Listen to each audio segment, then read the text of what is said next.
വിഷുവിനെ സംബന്ധിച്ച് രണ്ട് ഐതിഹ്യങ്ങളാണ് ഉള്ളത്. നരകാസുരന്റെ ഉപദ്രവം സഹിക്കവയ്യാതെ ശ്രീകൃഷ്ണനും ഗരുഡനും സത്യഭാമയുമൊത്ത് അസുരന്മാരോട് യുദ്ധം ചെയ്തു. യുദ്ധത്തിൽ നരകാസുരൻ മുരൻ, താമ്രൻ, അന്തരീക്ഷൻ, ശ്രവണൻ, വസു, വിഭാസു, നഭസ്വാൻ, അരുണൻ തുടങ്ങിയ അസുരന്മാരെല്ലാം നിഗ്രഹിക്കപ്പെട്ടു. ശ്രീകൃഷ്ണൻ അസുരശക്തിക്കുമേൽ വിജയം നേടിയ ദിനമെന്നും ശ്രീരാമൻ രാവണനെ നിഗ്രഹിച്ചത് ഈ ദിവസമാണ് എന്നും മറ്റൊരു കഥയുമുണ്ട്.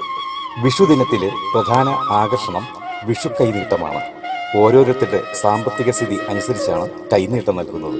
കൊടുക്കുന്നവർക്ക് ധാരാളം കൊടുക്കുവാനുണ്ടാവുമെന്നും കിട്ടുന്നവർക്ക് ധാരാളം പണം ലഭിക്കുമെന്നുമാണ് ഇതിന്റെ പിന്നിലെ വിശ്വാസം. കൈനീട്ടം കഴിഞ്ഞാൽ വിഷുക്കഞ്ഞി കഴിക്കും. അവിയലും ഇഞ്ചിക്കറിയും പപ്പടവും വിഭവങ്ങളാണ്. വിഷു സംക്രാന്തിക്കാണ് ചില സ്ഥലങ്ങളിൽ പാൽക്കഞ്ഞി വിളമ്പുന്നത്. വിഷു ഐശ്വര്യത്തിന്റെ ലക്ഷണമാണ്. വിഷുവിന്റെ തലേന്ന് അല്ലെങ്കിൽ തലേ ദിവസം വീട് വൃത്തിയാക്കി ചപ്പുചവറുകൾ കത്തിക്കുന്നത് രാവണവധത്തിന് ശേഷം നടന്ന ലങ്കാദഹനത്തെ സൂചിപ്പിക്കുന്നു.